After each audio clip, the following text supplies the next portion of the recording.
Hi, good morning everybody. Hope all of you are keeping well and good, right?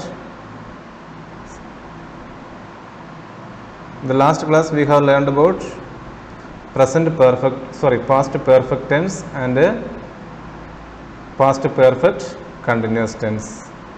So today we are discussing about future perfect tense and future perfect continuous tense. So आज से अपना पूरा lessons almost tense के बारे में जो study हो complete हो जाएगा। फिर आपको अफर्मेटिव, नेगेटिव एंड इंट्रोगेटिव का कंपैरेटिव स्टडी करना है और बाकी ये सभी टेंस को एक बार कंपेयर स्टडी करना है। मेरे हिसाब से इतना आप लोग अच्छे से लर्न करने से you can write and you can speak well. Okay, so take it seriously and learn it perfectly. Future perfect tense अपन को पता है परफेक्ट टेंस अपन कभी भी सिंपल प्रेजेंट में भी हो या पास्ट में भी हो, फ्यूचर में भी हो। परफेक्ट टेंस मतलब to show an action completed, to show an action completed. Present में तो अभी कंप्लीट होगा, प्रेजेंट परफेक्ट में जो काम अभी कंप्लीट हो गया, और पास्ट परफेक्ट में जो काम पहले कंप्लीट हो चुका है। और फ्यूचर परफेक्ट टेंस क्या है तो अपन को पता है कंप्लीट तो हो चुका नहीं होगा, है ना, फ्यूचर में होगा, लेकिन अपन जो बात करेंगे उस समय वो फिनिश एक पर्टिकुलर टाइम के पीरियड के अंदर वो फिनिश कर चुका होगा। क्लियर?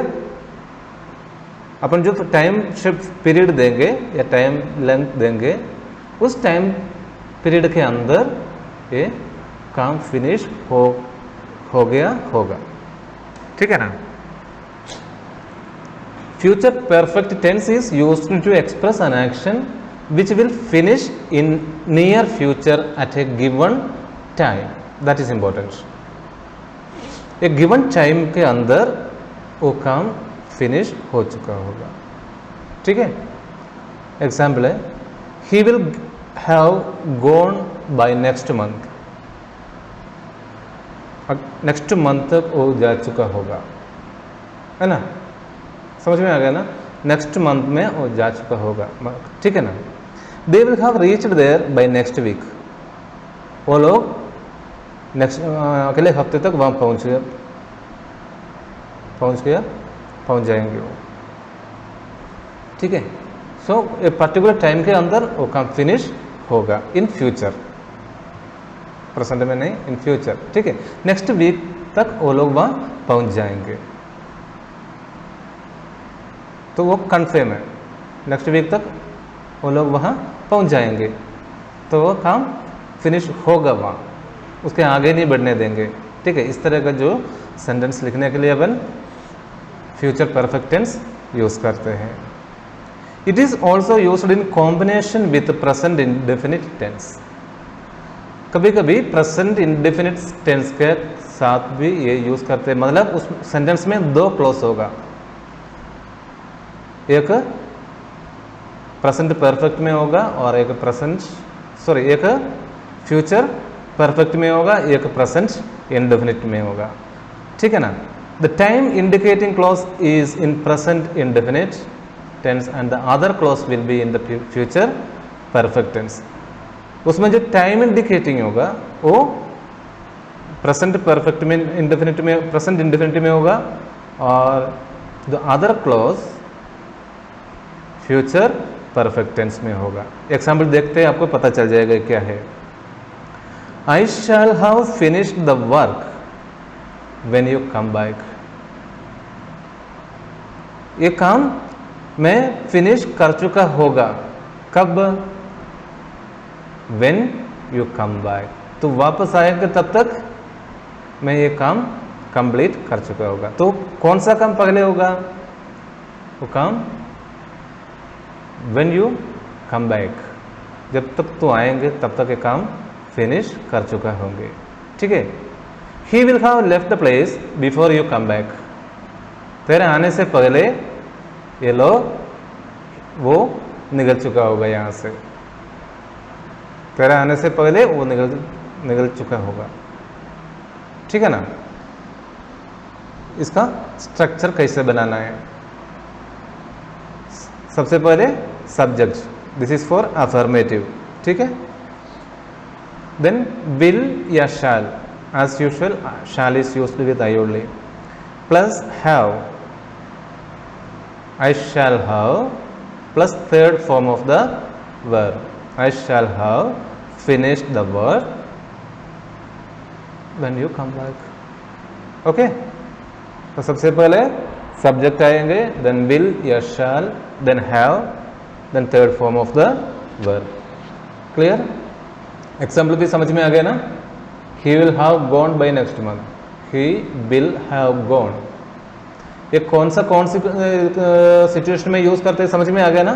जो काम फ्यूचर में फिनिश हो चुका हो, फिनिश में फ्यूचर में एक पर्टिकुलर टाइम के अंदर फिनिश कर चुका होगा, ठीक है। They will have reached there by next week, अगले हफ्ते तक वो लोग वहां पहुंच जाएंगे, ठीक है। So next one, future perfect continuous tense. It has not much use in sentences, but sometimes we need this also to express our senses, the senses.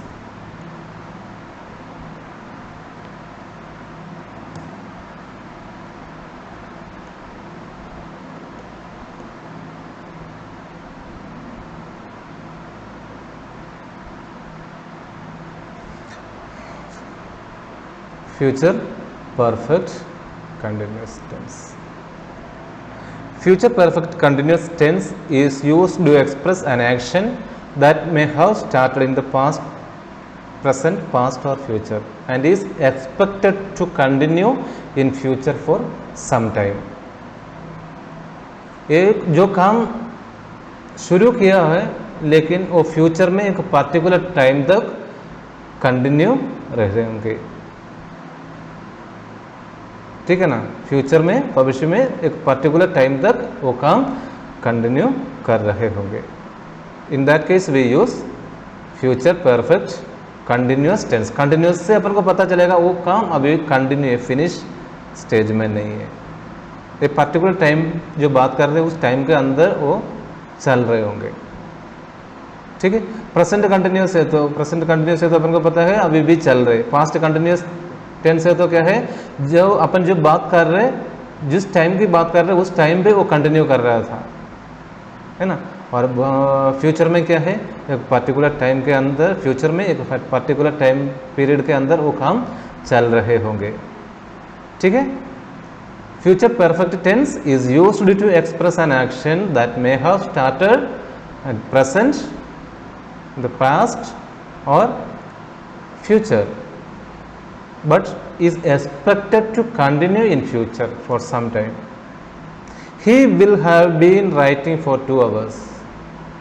He will have been writing for 2 hours. वो 2 घंटे से लिख रहे होंगे। They will have been playing football since noon. वो दोपहर से football खेल रहे होंगे। है समझ में? Still वी टॉकिंग, वो काम चल रहा है अभी, ठीक है।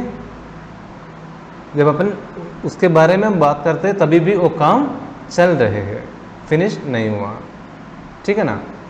They will have been playing football since noon, दोपहर से वो लोग खेल रहे होंगे, ठीक है।